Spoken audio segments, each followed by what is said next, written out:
10 bad habits o 10 maling akala na baka ginagawa nyo na unti-unting nakakasama sa atin.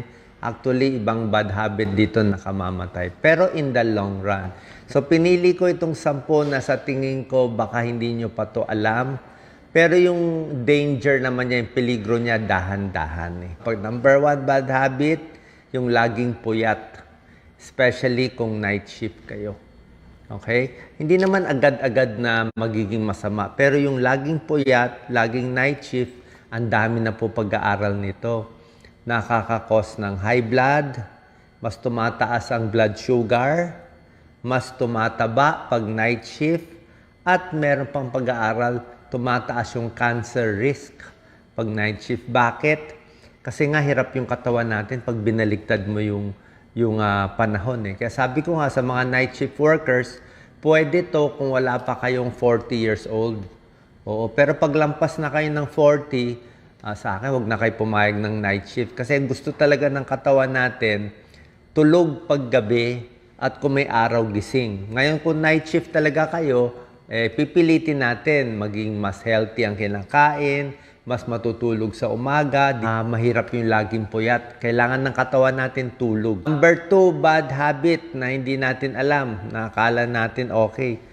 Yung mga ibang bata, di ba, pag natutulog, nang tatakip ng kumot sa ulo. Di ba, yan ang habit Ngayon, ang pagtakip ng kumot sa ulo, hindi po siya maganda. Unang-una, mababawasan yung oxygen, di ba? Siyempre, nagtakip ka, pwede ka magtakip hanggang dito, pero pag buong ulo, pwede mabawasan oxygen sa utak, oxygen sa puso. Isa ring bad habit, yung malakas humilik. Bukod sa nagtatalokbong, malakas humilik, merong malakas humilik na sleep apnea.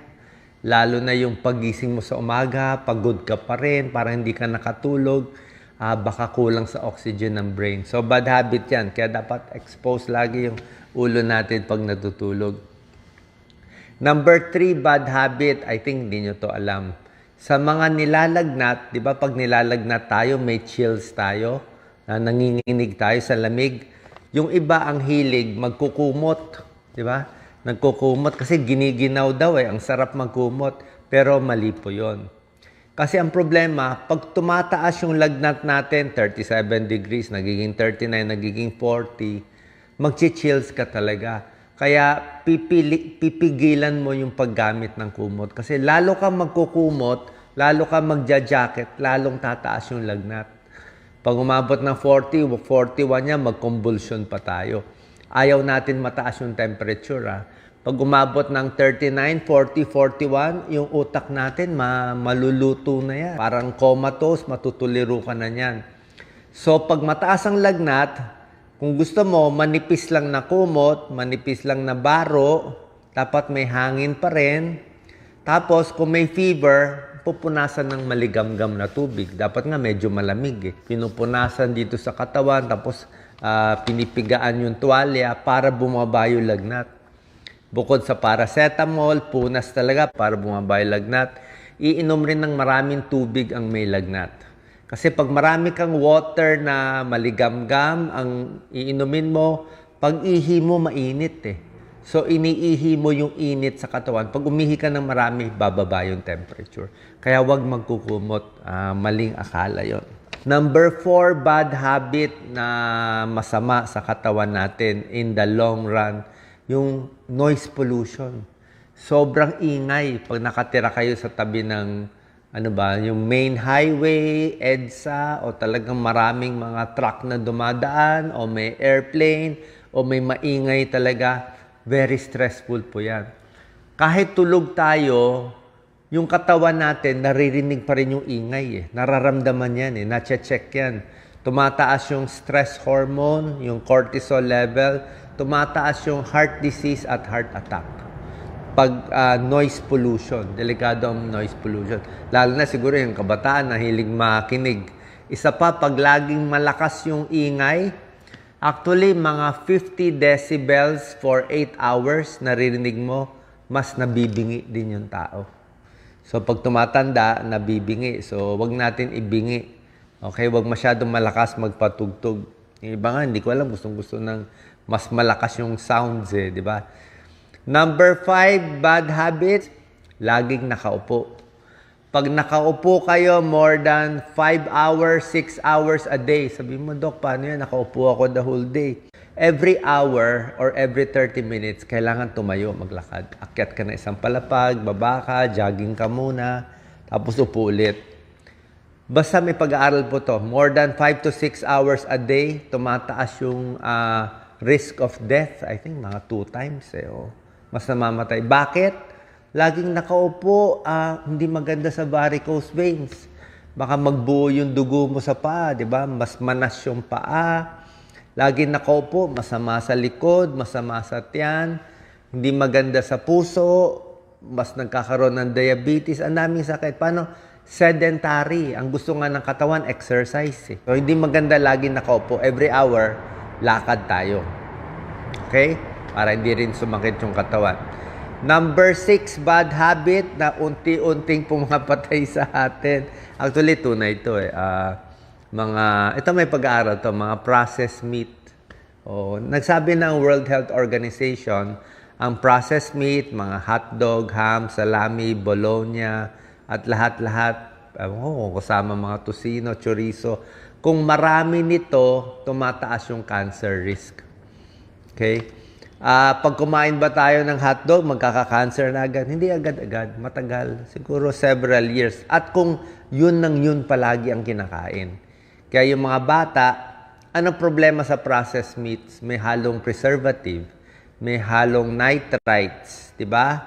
Tapos mas maalat siya, di ba? Preserve siya. Pinakamaganda, kainin nyo na lang as pork or as chicken or as beef. Pag na-process kasi mas maalat tsaka may preservative. Tapos isa pa rin sa pagkain nyo sobrang alat. Alam mo naman marami nakatagong alat sa kinakain natin. Restaurant food, fried chicken ng fast food, sobra alat ha. Parang 1 gram of 1 gram of salt is 2 pieces of chicken. Magugulat ka, kaya nga masarap masyado eh. Noodles, canned goods, chips, lahat yan. Sobrang high salt tayo. Kaya yung dila natin, di ba, parang ang pakla-pakla na. So, ano problema sa high salt? Mas manas. Di ba? Pag mas manas tayo, mas high blood. Pag mas manas tayo, mas may vertigo. Vertigo din eh. Sobra din sa tubig sa katawan. Heart disease at ibang bagay. So, yung alat and processed meats, hindi naman agad-agad masama, pero unti-unti yan. Kaya, tigil tayo. Number 7 na maling gawain, yung lalamon sa gabi. Yan. Yung sobrang kain sa gabi. Dapat kung kakain kayo ng marami, sa umaga kayo kumain. Sa umaga, almusal, the most important meal. Doon kayo kumain ng marami kasi makaka-exercise ka eh. Makakagalaw ka pa. Pag tanghali ka kumain, pwede pa rin. Alam nyo ba, pag kumain kayo 2 platong kanin sa umaga at 2 platong kanin sa gabi, mas masama yung 2 platong kanin sa gabi. Tunay po. Yung 2 platong kanin sa gabi, yun ang magpapataba sa'yo. Kasi matutulog ka na eh. So, dapat sa gabi, mas konti ang kakainin, pati alak din, bawas o iwas sa gabi. Mamaya, sa gabi, di ba, hihiga ka na, babangungutin. Di ba? Alam nyo, bangungot, pancreatitis, GERD, di ba? Pag sobrang kain sa gabi, maraming sakit sa tiyan na makukuha. Number 8, baka magulat kayo dito. Pasensya na. Number 8, medyo rated R to. Nilagay ko dito. Pagtatalik sa hindi asawa. Tunay po to. Ito lagi namin inaaral as a cardiologist. Eh. Tama. Pag ang partner mo, ang misis mo, ang pagod ng katawan is, nasusukat to, 5 METs. Ibig sabihin, parang nag-tennis ka ng doubles ng 30 minutes. Ganun lang yung pagod pag ang partner mo, misis mo. Pero pag yung tao nagtalik sa hindi niya asawa, ang pagod ng katawan, 10 METs. Para kang nag-tennis ng singles o nagtumakbo ka ng mabilis. So, very stressful sa katawan. Kaya merong mga lalaki o babae, kung mga senior, pag merong kasamang bata, biglang namamatay in action. May ganon. Mas risky yon. mas hindi kaya ng puso. Isa rin ang problema sa pagtatalik sa maraming partners, mataas yung risk ngayon for STD, for HIV. Mataas ang HIV/AIDS natin ngayon. Ang rate, parang 10 times more than 10 years ago. So, ingat po kasi deadly din itong mga sakit na to. Number 9, bad habit na hindi natin alam, nakakabawas sa buhay natin, laging may sira ang ipin. Okay, sabi mo, Doc, anong connection ng sira ng ipin? Malaki connection. Pag may sira ang ipin, pag namamaga ang gums, usually may chance na mamaga din yung puso. So, ano connection ng pamamaga ng gums sa pamamaga sa puso? Meron po kasing bacteria. Ang bibig natin, isa sa pinakamaduming parts di ba? Maraming bacteria diyan tayo kumakain, may mga tinga, baka hindi ka nagpo-floss, hindi ka nagtutoothbrush. So yung bacteria diyan, open diyan Minsan may dugo pa yan. So pwedeng pumunta sa puso. Mamamaga yung puso, pwedeng magkaroon ng infection sa puso.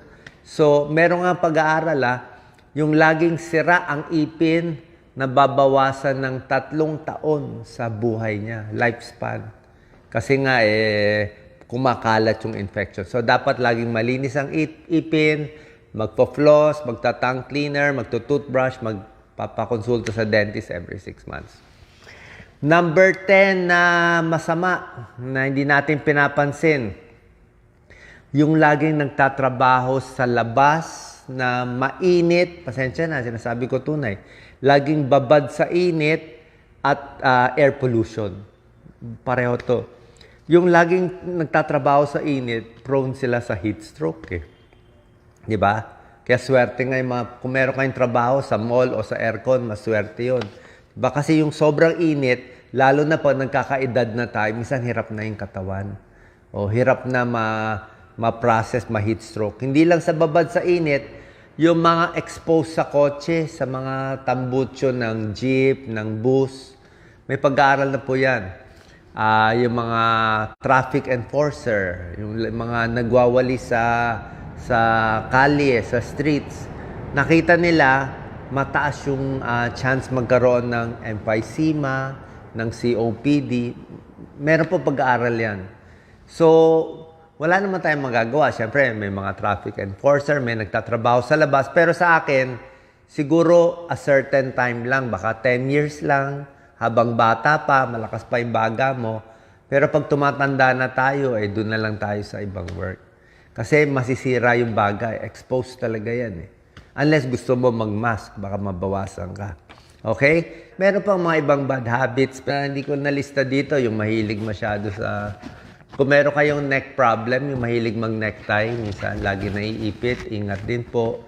O yung mahilig sa sobrang sikip na maong, yung sobrang sikip talaga, minsan kasi baka maipit itong mga ugat natin sa paa. Meron ding mga danger dyan So, pero hindi naman ganun kadelikado. Kung ang trabaho nyo ay katulad nito, mga laging night shift, laging exposed sa usok, o sobrang ingay yung trabaho nyo, o na-expose kayo sa mga balahibo ng mga kung nagtatahi, hindi lahat po yan. Pag matagal kayong expose, merong damage sa katawan So, gusto natin na makabawas sa mga risk factors. Sana po nakatulong tong video. Paalala lang naman to para maging mas healthy tayong lahat. Salamat po.